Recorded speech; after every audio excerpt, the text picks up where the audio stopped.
नमस्कार। आज हम भारत के स्वतंत्रता दिवस यानी 15 अगस्त इसकी कहानी में थोड़ा गहराई से उतर रहे हैं। जी। ये सिर्फ एक छुट्टी का दिन नहीं है ना? इसके पीछे तो लगभग 200 साल के ब्रिटिश गुलामी से मुक्ति का संघर्ष है, बलिदान है और एक अटूट संकल्प भी। बिल्कुल। हमारी ये जो बातचीत है, ये स्वतंत्रता की कहानी 15 अगस्त नाम के दस्तावेज के कुछ हिस्सों पर आधारित है। हाँ। और हम कोशिश करेंगे कि इस पूरी यात्रा के जो अहम पड़ाव थे उनको समझें और शायद कुछ ऐसे पहलू भी देखें जिन पर कम ध्यान जाता है। नमस्ते। तो जैसा आपने कहा, लगभग 2 सदियों तक ब्रिटिश राज रहा और जो स्रोत दस्तावेज हैं वो इस पर जोर देता है कि ये सिर्फ राजनीतिक गुलामी नहीं थी। अच्छा।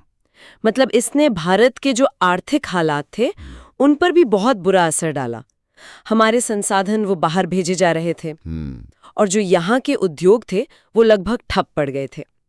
जमीन, संसाधन, यहाँ तक कि आवाज, इन सब पर भारतीयों का नियंत्रण आप देखें तो न के बराबर था। हाँ, और ऐसी स्थिति में फिर बेचैनी तो बढ़ेगी ही, और इसी ने शायद आजादी के सपने को जन्म दिया। जी बिल्कुल। ये दिलचस्प है कि कैसे देश के अलग अलग कोनों में अलग अलग तरीकों से ये सपना पनप रहा था। सिर्फ बड़े शहरों की बात नहीं है ये। नहीं, छोटे कस्बों और गांवों तक ये भावना फैल रही थी।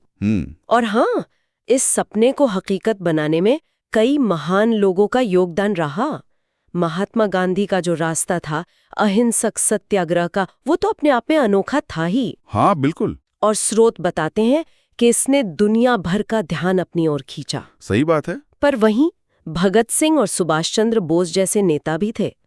उनका तरीका क्रांतिकारी था। उन्होंने युवाओं में एक अलग तरह का जोश भरा। हाँ, उनके तरीकों में फर्क जरूर था। हाँ, तरीकों में भिन्नता थी, लेकिन स्रोत ये भी साफ करते हैं कि मंजिल सबकी एक ही थी, भारत की पूर्ण स्वतंत्रता। ये तो बात हुई नेताओं की, व्यक्तिगत नेतृत्व की, लेकिन जो जन आंदोलन थे उनकी भूमिका, उसको कैसे भूल सकते हैं? बिल्कुल नहीं। असहयोग आंदोलन, फिर सविनय अवज्ञा आंदोलन और उसके बाद 1942 का भारत छोड़ो आंदोलन, इन सबने तो ब्रिटिश साम्राज्य की नींव हिला दी थी एक तरह से। हाँ, हिलाकर रख दिया था। स्रोत इस बारे में कुछ खास बताते हैं कि आम लोगों की भागीदारी इतनी ज्यादा कैसे हुई? ये बहुत अहम सवाल है और स्रोत इस बात पर रोशनी डालते हैं कि इन आंदोलनों की जो सफलता थी उसका एक बड़ा कारण यही था, आम लोगों की जबरदस्त भागीदारी। अच्छा।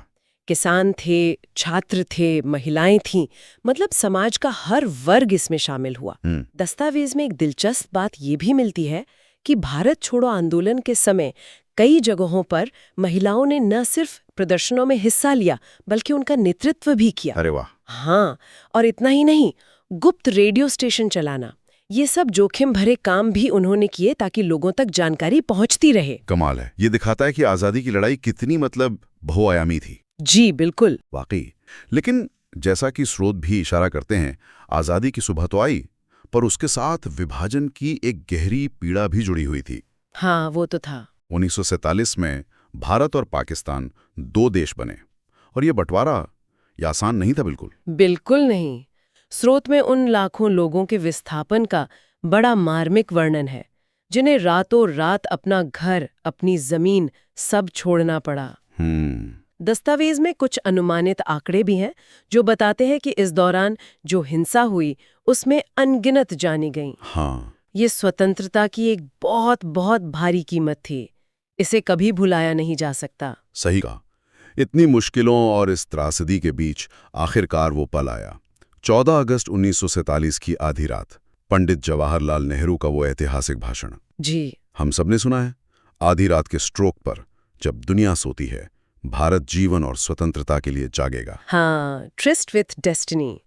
और फिर 15 अगस्त 1947 की सुबह दिल्ली का लाल किला, स्वतंत्र भारत का तिरंगा पहली बार फहराया गया। वो पहला ध्वजारोहण। जी।